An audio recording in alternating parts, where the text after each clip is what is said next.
મારા વાલા ભક્તો, શું તમે ક્યારે એવું સાંભળ્યું છે કે અધિક માસના સોમવારના દિવસે આ પાવન કથા સાંભળવા માત્રથી કે સાચા હૃદયથી શિવજીનું સ્મરણ કરવાથી જીવનની તમામ મુશ્કેલીઓ જળમૂળથી દૂર થઈ જાય છે?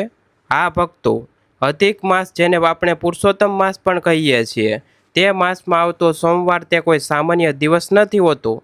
એ દિવસે સ્વયં દેવાધિદેવ મહાદેવ અને શ્રી હરિવિષ્ણુ બંનેની કૃપા એક સાથે વરસે છે।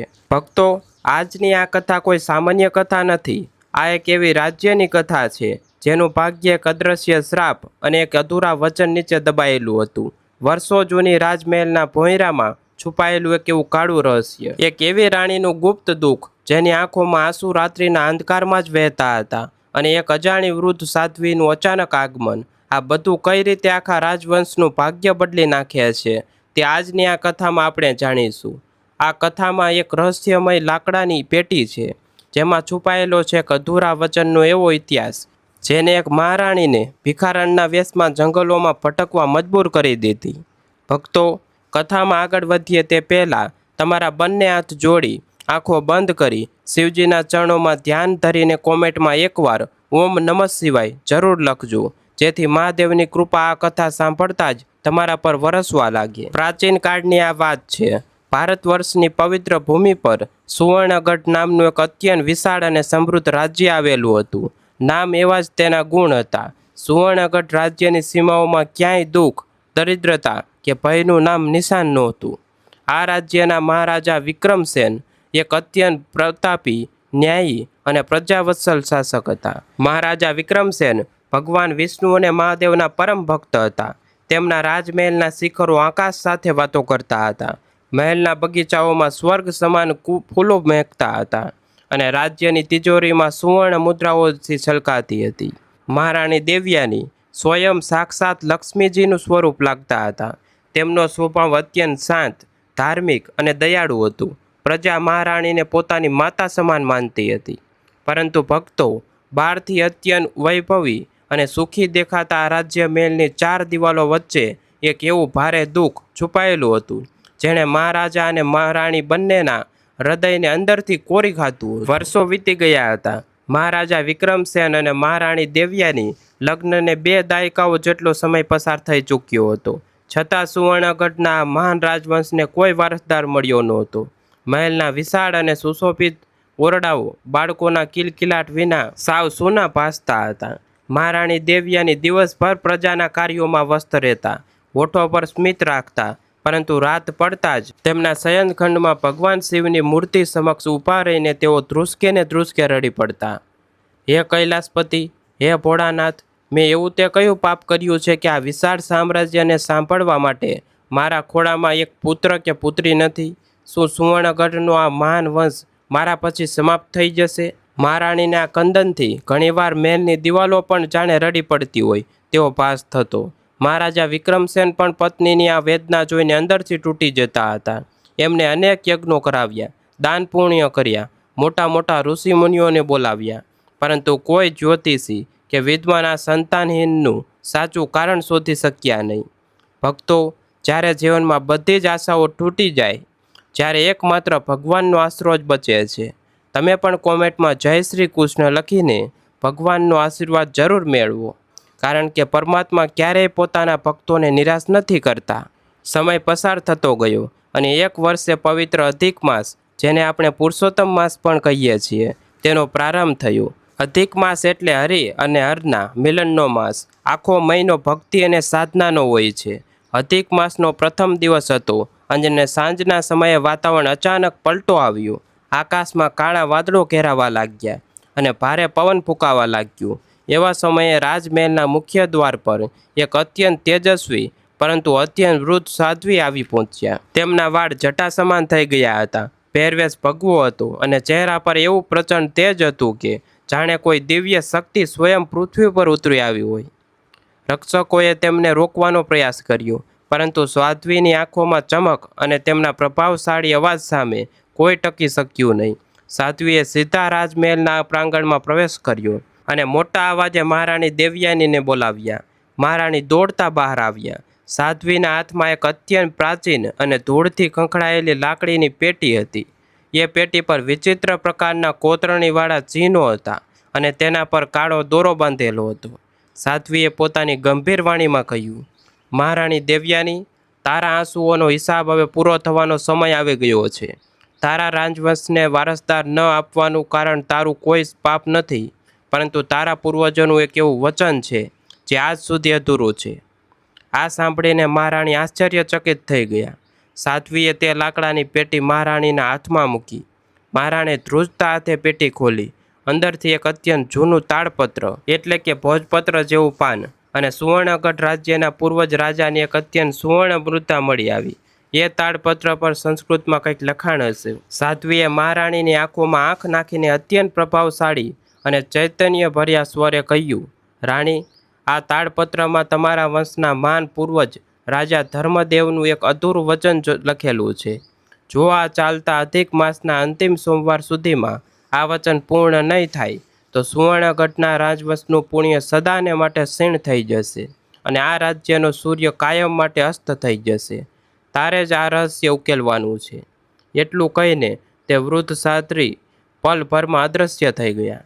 મહારાણી માત્ર તે પ્રાચીન પેટી અને તાડપત્રને જોઈ રહ્યા. ભક્તો, આ તાડપત્રમાં એવું તે કયું રહસ્ય હતું? કોમેન્ટમાં પુરુષોત્તમ ભગવાનની જય લખીને આગળની કથામાં જોડાવો, કારણ કે હવે રહસ્યના પડદા ખુલવાના છે.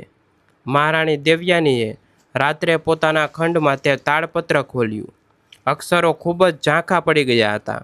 તેમાં માત્ર એટલું જ સમજાતું હતું કે રાજા ધર્મદેવે દક્ષિણ દિશામાં આવેલા કોઈ અજ્ઞાત જંગલમાં એક મહાન સંકલ્પ લીધો હતો અને તે સંકલ્પ અધૂરો રહ્યો હતો. મહારાણી જાણતા હતા કે જો તેઓ મહારાજા વિક્રમસેનને આ વાત કહેશે તો રાજા પોતાના વિશાળ સૈન્ય સાથે તે દિશામાં જશે અને આ આધ્યાત્મિક કાર્યમાં સૈન્ય કે શસ્ત્રોનું કોઈ કામ નહોતું. આ એક પ્રાયશ્ચિત અને વચન પૂર્તિની યાત્રા હતી જે અહંકાર છોડીને જ પૂરી થઈ શકે તેમ હતી. તેથી મહારાણીએ એક અત્યંત સાહસિક અને કઠોર નિર્ણય લીધો. અડધી રાત્રે જ્યારે આખો રાજમહેલ ગાઢ નિંદ્રામાં હતો ત્યારે મહારાણી દેવયાનીએ પોતાના તમામ રાજવી આભૂષણો અને રેશમી વસ્ત્રો ઉતારી દીધા. તેમણે એક સામાન્ય, ગરીબ અને ભક્તિભાવવાળી સ્ત્રીનો વેશ ધારણ કર્યો. પોતાની સાથે માત્ર એક લાકડાની પેટી અને થોડું જળ લઈને તેઓ મહેલના ગુપ્ત વસ્તેથી બહાર નીકળી ગયા. તેમની યાત્રા શરૂ થઈ. સુવર્ણગઢની સુવાળી પથારીઓમાં સુવાવાળી મહારાણીના પગ હવે જંગલના કાંટાઓ અને પથ્થરો પર ચાલી રહ્યા હતા. રાત્રિનો અંધકાર, ઘનઘોર જંગલો, જંગલી પ્રાણીઓનો ડરામણો અવાજ, પણ મહારાણીના ઓઠ પર સતત ભગવાન શિવનું નામ હતું. ભક્તો, જો તમને મહારાણીને આ ભક્તિ પર શ્રદ્ધા હોય તો કોમેન્ટમાં હર હર મહાદેવ લખીને કથાનો આનંદ માણતા રહો. મહારાણી ચાલતા ચાલતા માર્ગમાં આવતી, ઉછળતી અને પ્રવાહવાળી નદીઓ પાર કરતા, તેમની પ્રાચીન ખંડિત મંદિરોમાં રાતવાસો કરતા, ત્યાં મળતા વૃદ્ધ પૂજારીઓ અને સાધ્વીઓ પાસેથી તેમના પૂર્વજ રાજા ધર્મદેવ વિશે પૂછપરછ કરતા. દિવસો વીતતા ગયા. અધિક માસના 2 અઠવાડિયા પૂરા થઈ ગયા હતા. એક દિવસ એક ગાઢ જંગલની મધ્યમાં એક અત્યંત પ્રાચીન ગુફા પાસે મહારાણી પહોંચ્યા. ત્યાં ગુફાની બહાર એક મોટો શિલાલેખ હતો જેના પર શેવાળ અને ધૂળ જામી ગઈ હતી.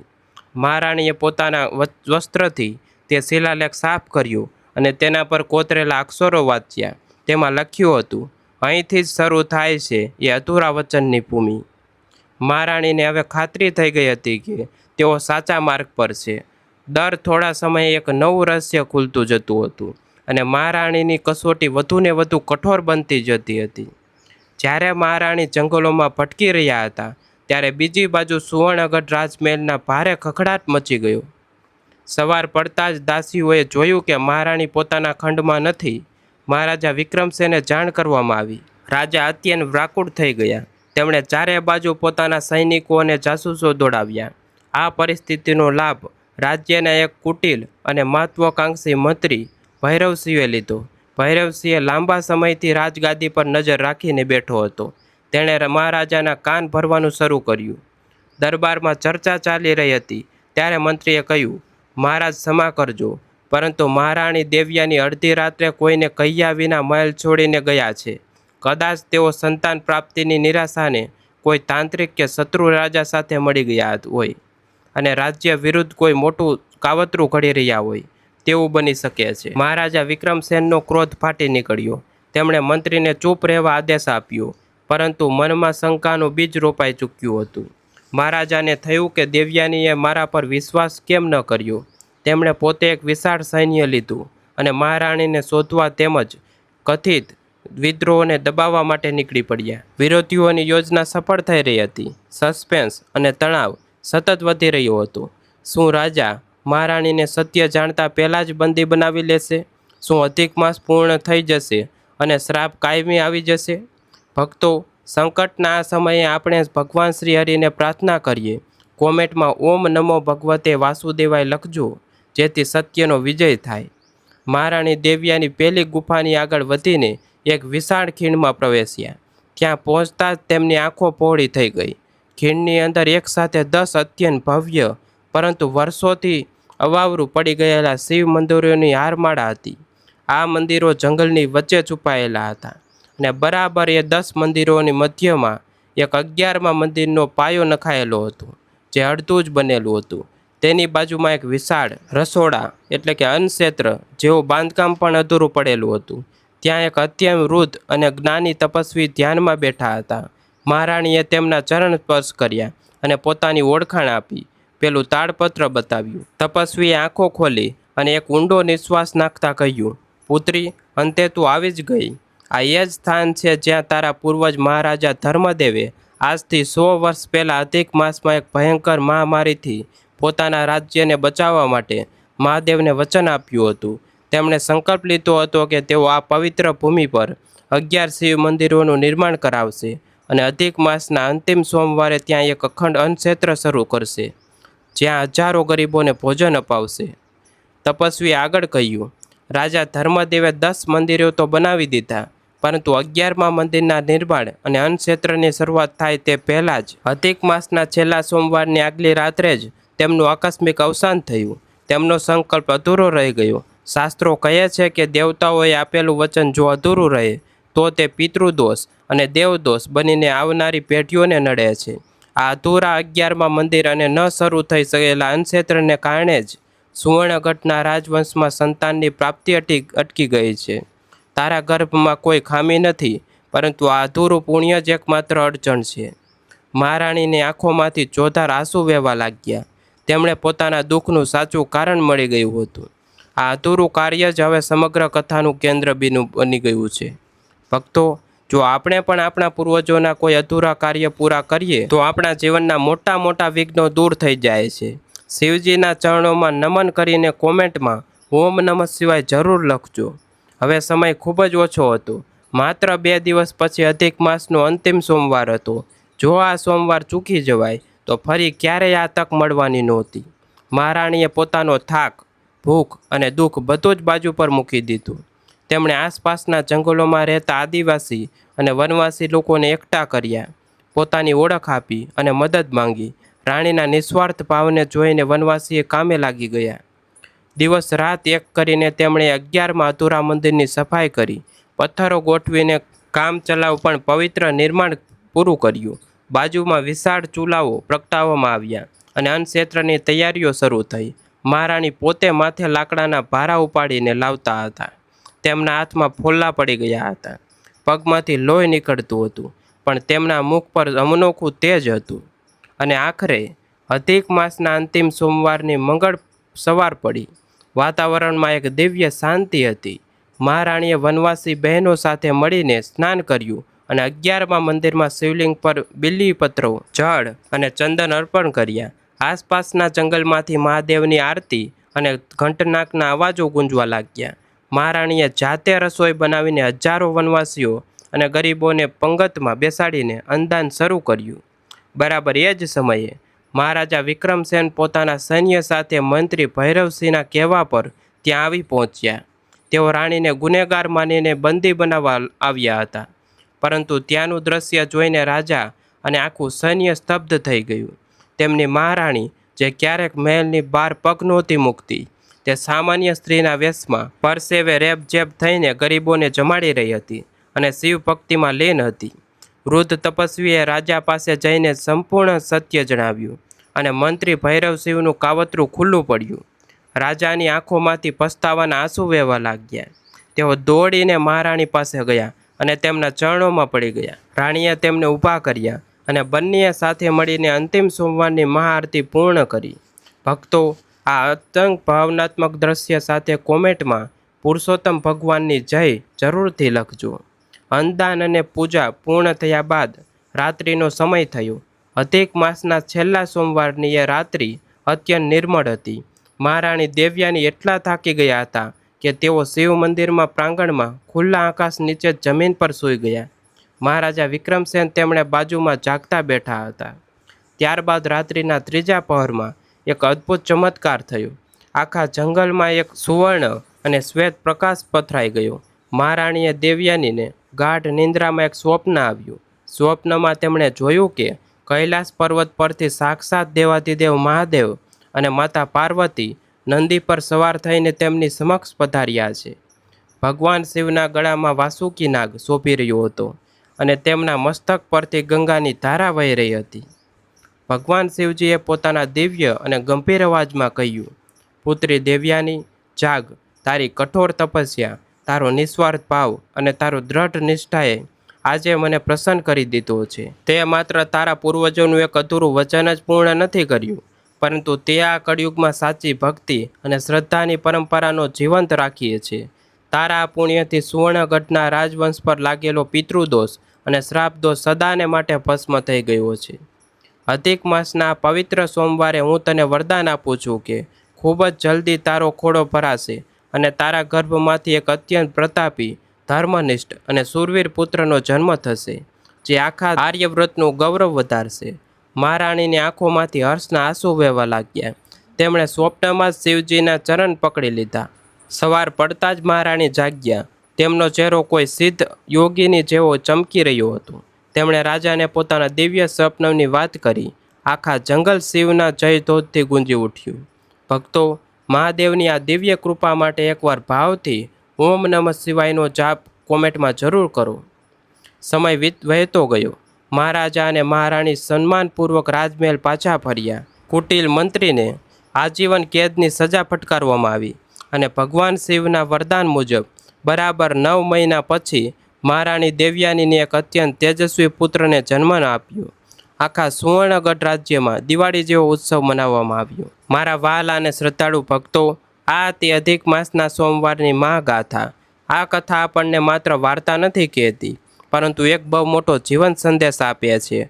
અધિક માસ એટલે કે પુરુષોત્તમ માસમાં કરેલું નાનું એવું સત્કર્મ, દાન કે જપ હજારો ગણું ફળ આપે છે. અને જો એમાં પણ સોમવારનો દિવસ હોય તો તે સોનામાં સુગંધ પડવા સમાન છે. શાસ્ત્રોમાં અને પુરાણોમાં સ્પષ્ટ ઉલ્લેખ છે કે જે કોઈ પણ ભક્ત, સ્ત્રી હોય કે પુરુષ, વૃદ્ધ હોય કે યુવાન, જો તે અધિક માસના સોમવારે આ મહારાણી દેવયાનીની કથાને સંપૂર્ણ શ્રદ્ધાપૂર્વક, એક ચિત્તે અને શાંતિથી સાંભળે છે અથવા અન્યોને સંભળાવે છે, તો તેના જીવનની તમામ બાધાઓ મહાદેવ સ્વયં દૂર કરે છે. જેના ઘરમાં સંતાન ન હોય તેને સંતાન સુખ મળે છે. જેના ઘરમાં રોગ કે બીમારી હોય તેનું સ્વાસ્થ્ય સુધરે છે. આ કથા સાંભળવાથી મનુષ્યના મનમાં ધૈર્ય, અખૂટ શ્રદ્ધા અને સદકર્મ કરવાની શક્તિ બમણી થઈ જાય છે. ભક્તો, જો કોઈ કાર્ય વર્ષોથી અટકેલું હોય તો અધિક માસના સોમવારે શિવજીને જળ ચડાવીને આ કથાનું મનન કરજો. તમારું કાર્ય ચોક્કસ પૂર્ણ થશે. તો ભક્તો, આજની આ પાવન અને રહસ્યમય કથા આપણે અહીં પૂર્ણ કરીએ છીએ. આશા છે કે આ કથા સાંભળીને તમારા આત્માને પરમ શાંતિ અને ભક્તિનો અનુભવ થયો હશે. કથાને અધૂરી ન છોડતા અને કથા શ્રવણનું પુણ્ય ફળ પ્રાપ્ત કરવા માટે અંતમાં કોમેન્ટ બોક્સમાં હર હર મહાદેવ અને જય પુરુષોત્તમ ભગવાન લખવાનું ચૂકશો નહીં. આ વિડીયોને તમારા પરિવારજનો અને મિત્રો સાથે વધુને વધુ શેર કરો, જેથી તેઓ પણ અધિક માસના સોમવારના પુણ્યના ભાગીદાર બની શકે. ચેનલ સાથે જોડાયેલા રહેજો. ફરી મળીશું એક નવી અને અદ્ભુત પૌરાણિક કથા સાથે. ત્યાં સુધી આપ સૌને મારા ભાવપૂર્વક જય શ્રી કૃષ્ણ. ઓમ નમઃ શિવાય.